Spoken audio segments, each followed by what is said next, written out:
नमस्कार, स्वागत है आप सभी का सुजत सारांश की इस क्लास में। मैं हूं आपके साथ विपिन कुमार शर्मा।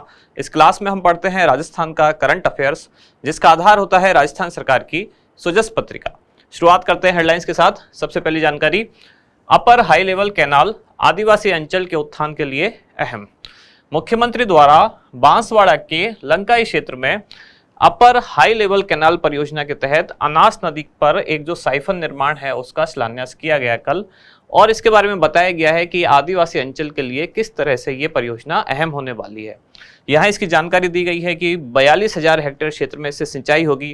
कितने गांव और कितनी तहसील इस सिंचाई क्षेत्र में शामिल होंगे, सारी जानकारी डिटेल में हम भी आज देखने वाले हैं। अगली यहाँ जानकारी है कि महंगाई से राहत दिलाने का संकल्प तो राज्य सरकार द्वारा जो संचालित है 24 अप्रैल से शुरू हुए महंगाई राहत कैंप, उनके बारे में ही यहाँ डिटेल में जानकारी दी गई है। अगली जानकारी है पशुपालकों को 40,000 रुपए की सहायता राशि मिलेगी। ये सहायता राशि किस लिए दी जा रही है? लंपी से अगर किसी की दुधारू गाय की मृत्यु हुई है तो उन पशुपालकों को 40,000 रुपए की आर्थिक सहायता दी जा रही है राज्य सरकार द्वारा।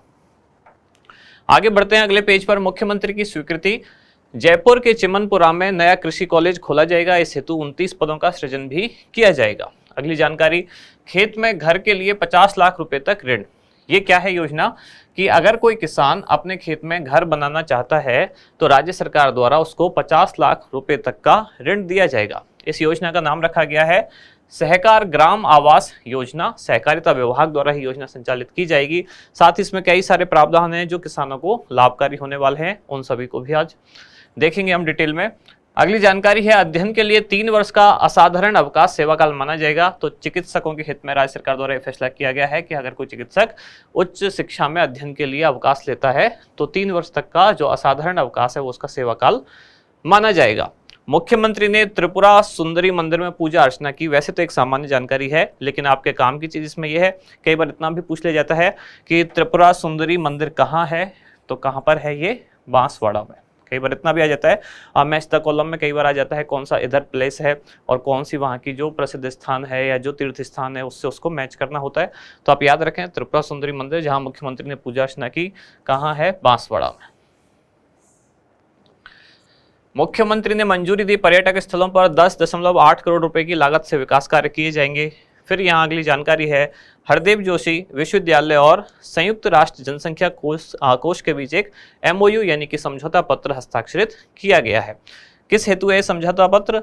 तो जो मीडिया के सेक्टर से जुड़े हुए विद्यार्थी हैं उनमें कुछ सामाजिक सरोकार से जुड़े मुद्दों की समझ डेवलप करने के लिए। इसके बाद देखते हैं हमारा इंडेक्स, कौन कौन सी जानकारियां आज हम पढ़ेंगे। सबसे पहले तो हम पढ़ने वाले हैं सहकार ग्राम आवास योजना, उसके बाद हरदेव जोशी विश्वविद्यालय और संयुक्त राष्ट्र जनसंख्या कोष यानी कि UNFPA के बीच में MOU, फिर अपर हाई लेवल कैनाल बांसवाड़ा जो आज के फ्रंट पेज पर न्यूज थी, और फिर लास्ट में है राजस्थान ग्रामीण परिवार आजीविका ऋण योजना। ये वाली जो योजना थी सहकार ग्राम आवास योजना, उसी के साथ ही उसी न्यूज में इस योजना के बारे में भी थोड़ी सी जानकारी दी गई थी, राजस्थान ग्रामीण परिवार आजीविका ऋण योजना। तो इसको भी आज हम समझेंगे क्या है। शुरुआत करते हैं सबसे पहले सहकार ग्राम आवास योजना। योजना क्या है कि अगर कोई किसान अपने खेत पर अपना मकान बनाना चाहता है तो राज्य सरकार द्वारा 50 लाख रुपए तक आर्थिक सहायता ऋण के तौर पर उसको दी जाएगी। यह एक दीर्घकालिक ऋण होगा, यानी कि इसकी अवधि कब तक होगी? 15 वर्ष तक का ये ऋण होगा। अब क्या है इसमें आगे सारे प्रावधान देखते हैं। पहले तो कौन से विभाग द्वारा संचालित है योजना?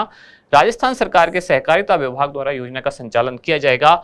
उद्देश्य क्या है? किसानों को अपने खेत पर आवास निर्माण के लिए ऋण उपलब्ध कराना।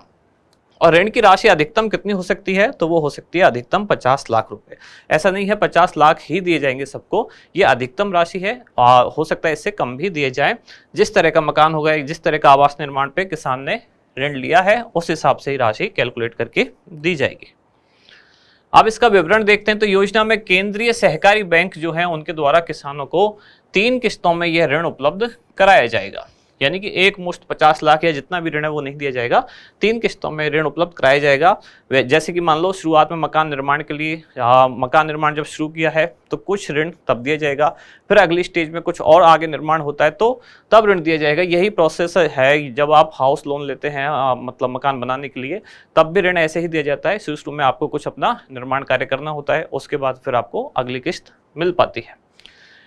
ऋण राशि पर किसानों को कितना ब्याज देना होगा? तो केवल 6% ब्याज किसानों को देना होगा।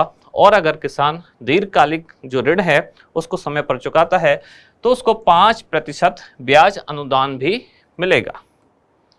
अच्छा, इसमें एक लाइन मिसिंग है, तो वो ये है कि ये कितने समय तक होगा ऋण। तो ये जो दीर्घकालिक ऋण है, दीर्घकालीन ऋण है, ये कब तक? तो ये 15 वर्ष तक उपलब्ध होगा। अगली जानकारी है हरिदेव जोशी विश्वविद्यालय और संयुक्त राष्ट्र जनसंख्या कोष यानी कि UNFPA, United nation fund for population activities, इसी का नाम है UNFPA। तो संयुक्त राष्ट्र जनसंख्या कोष के बीच एक MOU हस्ताक्षरित किया गया है, जिसका उद्देश्य क्या है कि मीडिया के विभिन्न क्षेत्रों से जो जुड़े हुए विद्यार्थी हैं, जो मीडिया की पढ़ाई कर रहे हैं, उनमें इन विषयों की समझ पैदा हो। कौन कौन से विषय? जैसे कि स्वास्थ्य संबंधी, जेंडर इक्वलिटी संबंधी, सामाजिक सरोकार से जुड़े जो मुद्दे हैं, इनकी समझ बढ़ाने के लिए दो संस्थानों के बीच में MOU हस्ताक्षरित किया गया है। अब इसका विवरण पढ़ते हैं। तो एक तरफ इसमें समझौते के लिए एक पार्टी है HJU यानी कि हरदेव जोशी विश्वविद्यालय, और दूसरी तरफ है United nation fund for population activities या यूनाइटेड नेशन पॉपुलेशन फंड, इसी का ही नाम है। इन दोनों के बीच में समझौता पत्र हस्ताक्षरित किया गया, जिनमें UNFPA की तरफ से कौन थे जिन्होंने हस्ताक्षर किए? तो उनका नाम है एंड्रिया वॉयनर, जो कि कंट्री हेड है UNFPA की, और HJU यानी कि हरदेव जोशी यूनिवर्सिटी की तरफ से जो कुलपति कौन? प्रोफेसर सुधीर राजीव द्वारा MOU पर हस्ताक्षरित किए गए। अगली जानकारी है अपर हाई लेवल कैनाल बांसवाड़ा। तो मुख्यमंत्री द्वारा अभी अभी बांसवाड़ा के लंकाई क्षेत्र, जो कि कहाँ पड़ता है? बागीदौरा में, यहाँ अपर हाई लेवल कैनाल परियोजना के तहत अनास नदी पर साइफन निर्माण का शिलान्यास किया गया है।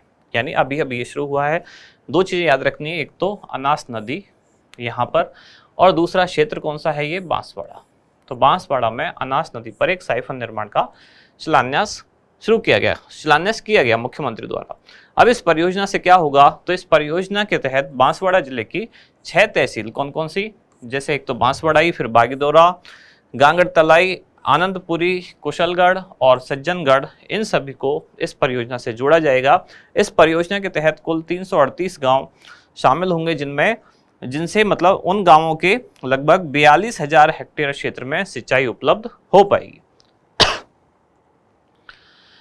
यहाँ माही परियोजना, जो माही बांध है, माही परियोजना के तहत माही बांध से 105 किलोमीटर लंबी एक मुख्य नहर का भी निर्माण किया जाएगा, जहां से जल भी उपलब्ध होगा। इसमें 210 डिग्गियां और 4 किलोमीटर लंबी टनल भी बनाई जाएगी। पूरा निर्माण कार्य कब तक के लिए इसकी समय सीमा रखी गई है, कब तक पूरा हो जाना चाहिए? तो नवंबर 2026 तक इसकी डेडलाइन रखी गई है।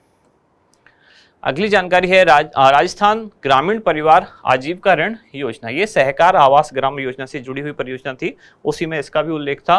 तो क्या है ये, कब प्रारंभ हुई? 10 अक्टूबर 2022 को प्रारंभ हुई राजस्थान ग्रामीण परिवार आजीविका ऋण योजना।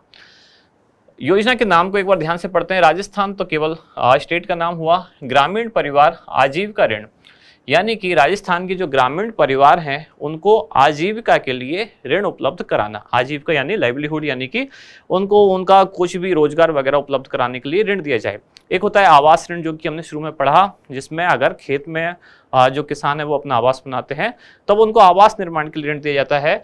यहाँ आजीविका के साधन उनको उपलब्ध कराने के लिए ऋण दिया जाएगा। अब इसमें खास बात यह है कि आजीविका के साधन जो यहाँ है वो कृषि के अलावा दूसरे कार्य होने चाहिए, यानी कि जो यहाँ लिखा हुआ है अकृषि कार्य, कृषि से हटकर दूसरे कार्य। तो ग्रामीण क्षेत्र के जो परिवार हैं उनको अकृषि कार्यों के लिए ब्याज मुक्त ऋण देना इस योजना का मुख्य उद्देश्य है। यहाँ खास बात यह है कि ऋण भी कैसा होगा? ब्याज मुक्त। जबकि शुरू में जो हमने योजना पढ़ी जिसमें खेतों में आवास बनाने के लिए ऋण दिया जा रहा है, वहाँ किसान से ऋण लिया जाएगा कितना? 6% ब्याज पर। जबकि इस योजना में ऋण जो है वो ब्याज मुक्त है। और अकृषि कार्यों के लिए अगर कोई आजीविका के ऐसे कार्य जो कृषि से हटकर हैं उनके लिए कोई किसान ऋण लेता है या ग्रामीण क्षेत्रों में रहने वाले लोग ऋण लेते हैं, तब ब्याज मुक्त ऋण दिया जाएगा। योजना शुरू की गई 10 अक्टूबर 2022 को। योजना किस विभाग द्वारा संचालित है?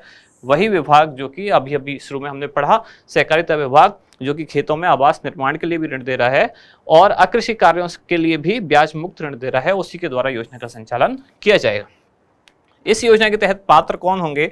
तो राजस्थान के ग्रामीण क्षेत्र में पिछले 5 वर्षों से निवास कर रहे जो परिवार हैं योजना के तहत पात्र होंगे। इसमें कुल कितना ऋण उपलब्ध कराया जाना लक्ष्य रखा गया है? तो 1.5 लाख परिवारों को अकृषि कार्यों के लिए कुल लगभग 3000 करोड़ रुपए तक का ब्याज मुक्त ऋण इस योजना में उपलब्ध कराया जाएगा। अब ये ऋण किसके द्वारा? तो किसी वाणिज्यिक बैंक द्वारा, क्षेत्रीय ग्रामीण बैंक द्वारा, सहकारी बैंक द्वारा या स्मॉल फाइनेंस बैंक के माध्यम से उपलब्ध कराया जा सकता है। अब पात्र आवेदक को कितने से कितना ऋण, यानी कि ऋण राशि कितनी से कितनी हो सकती है? तो 25,000 रुपए से शुरू होकर और 2 लाख रुपए तक का ब्याज मुक्त ऋण इसमें दिया जाएगा। एक परिवार के एक ही सदस्य को ऋण उपलब्ध कराया जा सकता है। इसके बाद आज का अभ्यास प्रश्न क्या है? मीडिया के विभिन्न क्षेत्रों की पढ़ाई कर रहे विद्यार्थियों में सामाजिक सरोकारों से जुड़े मुद्दों की समझ बढ़ाने के लिए हाल ही में हरिदेव जोशी पत्रकारिता और जनसंचार विश्वविद्यालय द्वारा किस वैश्विक संस्था के साथ MOU यानी कि हस्ताक्षर पत्र समझौता पत्र हस्ताक्षरित किया गया? ऑप्शन है आपके UNFPA, UNGA, UNESCO यानी कि यूनेस्को और डी है यूनिसेफ। तो इसका क्या होगा उत्तर, बताएं आप कमेंट्स में। और अगर आप RS परीक्षा की तैयारी कर रहे हैं तो जयपुर सेंटर पर इसका फाउंडेशन बैच स्टार्ट हो चुका है, कक्षाएं उसकी प्रारंभ हो चुकी हैं। अगर आप जुड़ना चाहें तो दिए गए नंबर पर संपर्क कर सकते हैं। यहाँ समाप्त होती है आज की क्लास। अब मिलते हैं कल अगली न्यूज के साथ अगली क्लास में। धन्यवाद।